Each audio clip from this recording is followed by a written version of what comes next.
And hello, and what is up, friends? Today I'm going to be starting a complete new growth season, and I'm going to be doing it inside of the garage. Definitely not the most hospitable places, but I'm going to show you by the end of this video how that doesn't really matter, and you could get a great harvest out of a space like this. Now, temperatures in the garage do average about 78 degrees and 55% humidity at night. During the day, it's somewhere around 80 to 82 degrees. Right now, it is nighttime, but for the plants that we're going to be having in this garage is going to be daytime, utilizing the cooler temperatures at night so we can have the light on inside of the tent.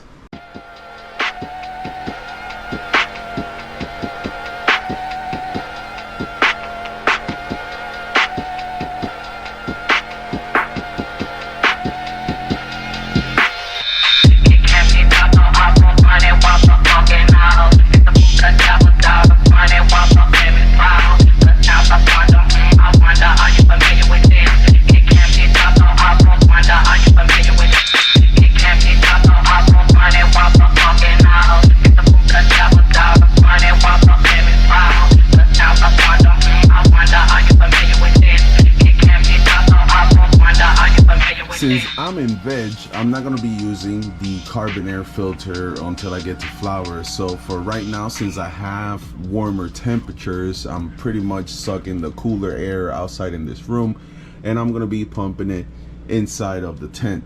I'm kind of glad they have like these mosquitoes or bug nets that you can now tie to the exhaust fans, so that way you're not sucking any bugs and throwing it inside of the tent.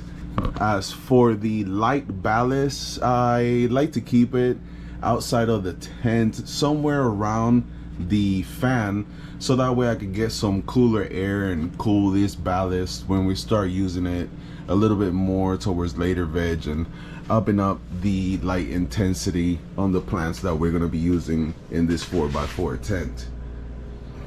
And when it comes to the materials used, Spider Farmer is definitely using up to par industry standard materials. One thing that I did notice though is they have a different corner ends on their tent, and I don't know, that could be the reason why I didn't struggle putting this tent together, and it went together really easy. Usually I struggle a little bit getting it into place, but this time it was really easy, and I wonder if it's because of these corners here.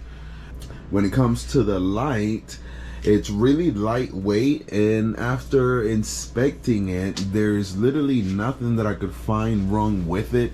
I looked at every single diodes and the hinges and everything, and it just lines up perfectly. So good job on the quality control side of things. Now, one thing that I do like about this whole kit, it was really easy putting it together, and also it's going to be a pretty much a hands-free kind of grow. All I'm going to have to do is just a little bit of maintenance and water, because the fan, the light, and the exhaust temperature and all of that stuff, it's going to be controlled by this controller here that pretty much controls everything from temperature, humidity, your VPD. You're gonna have your light, ventilation, and your fan controlled with many different ways you could dial in exactly what you want. This is going to be a pretty simple grow. Now, there is a bunch of different modes that you could choose, from the light all the way down to what kind of ventilation you want, and it specifically dials into the PPFD. When if you're really into that, this is this is the only time I've seen it offer as a choice to measure light intensity and what do you want to give your plants.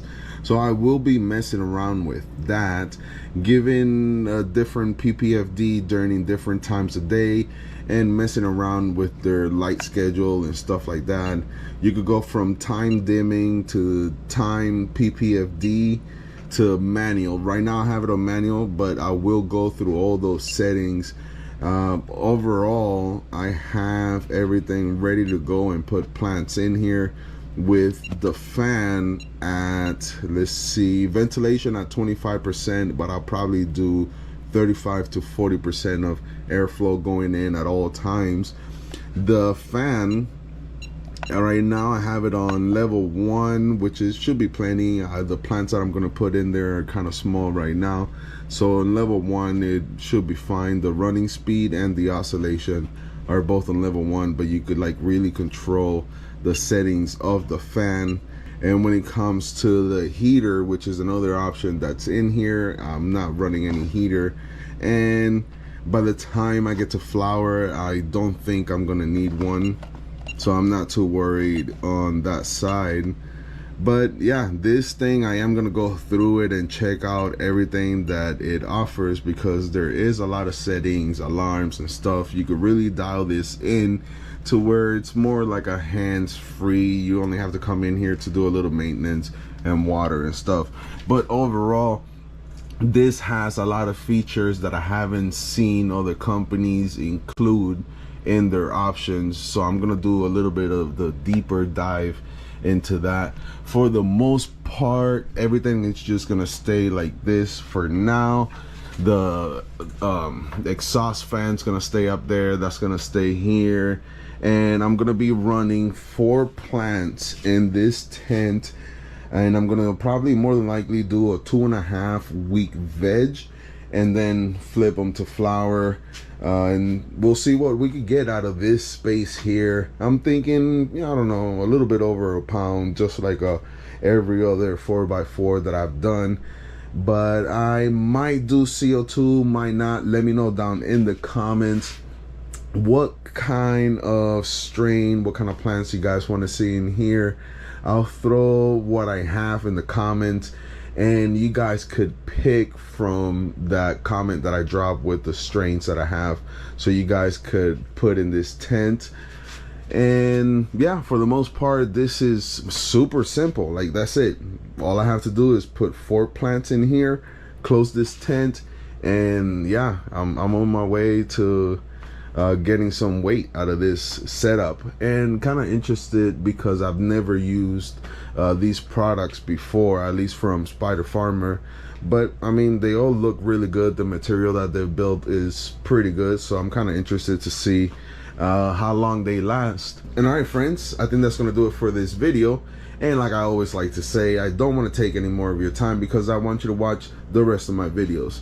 So until next time, this is Grass in Class signing out. Peace.